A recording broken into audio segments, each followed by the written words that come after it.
Malayali പർവ്വതാരോഹകൻ north അമേരിക്കയിലെ പർവ്വതത്തിൽ കുടുങ്ങി. ഷെയ്ഖ് ഹസൻ ഖാനാണ് മൗണ്ട് ഡെനാലിയിൽ കുടുങ്ങിയത്. പർവ്വതാരോഹകൻ അധികൃതരുടെ സഹായം തേടിയിട്ടുണ്ട്. ഓപ്പറേഷൻ സിന്ദൂറിന്റെ വിജയത്തിൽ സുരക്ഷാ സേനയ്ക്ക് ആദരവ് അർപ്പിക്കുന്നതിന്റെ ഭാഗമായാണ് മൗണ്ട് ഡെനാലിയിലേക്ക് യാത്ര തിരിച്ചത്. വിഷയത്തിൽ BJP സംസ്ഥാന അധ്യക്ഷൻ രാജീവ് ചന്ദ്രശേഖർ ഇടപെട്ടു. ജിഷ്ണു കൃഷ്ണൻ ചേർന്ന വിവരങ്ങളുമായി. ജിഷ്ണു, എന്താണ് വിവരങ്ങൾ?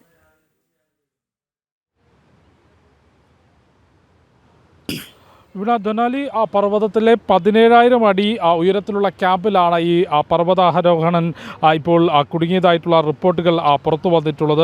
ഹസൻ ഖാൻ, ഷെയ്ഖ് ഹസൻ ഖാൻ നേരത്തെയും ഇത്തരത്തിൽ നിരവധി കൊടുമുടികൾ കീഴടക്കുകയും അല്ലെങ്കിൽ അത്തരത്തിൽ സഞ്ചാരത്തിൽ റെക്കോർഡിട്ട വ്യക്തി കൂടിയാണ്. നിലവിൽ ലഭ്യമാകുന്ന വിവരപ്രകാരം ഈ വലിയ കൊടുങ്കാറ്റ് മേഖലയിൽ ഉണ്ടാവുകയും ഈ മൗണ്ട് ധനാലിയുടെ 17,000 അടി ഉയരത്തിലുള്ള ക്യാമ്പിൽ കുടുങ്ങി എന്നുള്ളതാണ് റിപ്പോർട്ട് പുറത്തു വന്നത്. ഈ വീണ ചൂണ്ടിക്കാട്ടിയതുപോലെ ഓപ്പറേഷൻ സിന്ദൂരിൽ അതിൽ സൈനികർക്ക് സല്യൂട്ട് ചെയ്തുകൊണ്ട് അല്ലെങ്കിൽ അവർക്ക് ആദരവ് അർപ്പിച്ചുകൊണ്ട് രാജ്യത്തിൻ്റെ പതാകയും ഒപ്പം അവർക്ക് അഭിവാദ്യം ചെയ്തിട്ടുള്ള പോസ്റ്ററും ഈ പർവ്വതത്തിന് മുകളിൽ സ്ഥാപിക്കുക അല്ലെങ്കിൽ പർവ്വതത്തിന് മുകളിൽ പ്രദർശിപ്പിക്കാനുള്ള ദൗത്യവുമായിട്ടാണ് ഷെയ്ഖ് ഹസൻ ഖാൻ എത്തിയിട്ടുള്ളത്. അതിനിടയിലാണ് ഇത്തരത്തിലൊരു പ്രതികൂലമായ കാലാവസ്ഥയിൽ അപകടമുണ്ടായിട്ടുള്ളത്.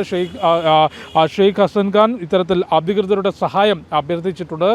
നിലവിൽ BJP സംസ്ഥാന അധ്യക്ഷൻ രാജീവ് ചന്ദ്രശേഖർ ഈ വിഷയം വിദേശകാര്യമന്ത്രിയുടെ ശ്രദ്ധയിൽപ്പെടുത്തുകയും റെസ്ക്യൂ ഓപ്പറേഷൻ അല്ലെങ്കിൽ ആവശ്യമായിട്ടുള്ള സഹായങ്ങൾ എത്തിക്കുന്നതിനുള്ള നടപടികൾ സ്വീകരിക്കാനുള്ളൊരു ആവശ്യം അല്ലെങ്കിൽ ഈ വിഷയം വിദേശകാര്യമന്ത്രിയുടെയും വിദേശകാര്യ മന്ത്രാലയത്തിൻ്റെയും ശ്രദ്ധയിൽപ്പെടുത്തിയിട്ടുണ്ട് എന്നുള്ളതാണ് മനസ്സിലാക്കുന്നത്. നേരത്തെ ലോകത്തിലെ ഏറ്റവും ഉയരം കൂടിയ അഗ്നിപർവ്വതമായിട്ടുള്ള ചിലിയിലെ ഓഗോസ് ദെൽ സലോദോ കീഴടക്കിയിട്ടുള്ള സഞ്ചാരി കൂടിയാണ് ഷെയ്ഖ് ഹസൻ ഖാൻ. കൂടാതെ എവറസ്റ്റ് ആരോഹണം, മറ്റ് നിരവധി ദൗത്യങ്ങൾ, നിരവധി സഞ്ചാരങ്ങൾ നടത്തുകയും അതിൽ പരിചിതമായിട്ടുള്ള വ്യക്തി കൂടിയാണ്. അദ്ദേഹമാണിപ്പോൾ ഇത്തരത്തിലൊരു അപകടത്തിൽ പെട്ടിട്ടുള്ളത്. കൃത്യമായി BJPയുടെ ഭാഗത്തുനിന്ന് BJPയുടെ സംസ്ഥാന അധ്യക്ഷൻ രാജീവ് ചന്ദ്രശേഖർ വിദേശകാര്യ മന്ത്രാലയത്തിൻ്റെയും വിദേശകാര്യ മന്ത്രിയുടെയും ശ്രദ്ധയിൽ ഈ വിഷയം പെടുത്തുകയും ആവശ്യമായിട്ടുള്ള നടപടികൾ സ്വീകരിക്കാൻ ആവശ്യപ്പെടുകയും ചെയ്തിട്ടുണ്ടെന്നാണ് മനസ്സിലാക്കുന്നത്. വീണ.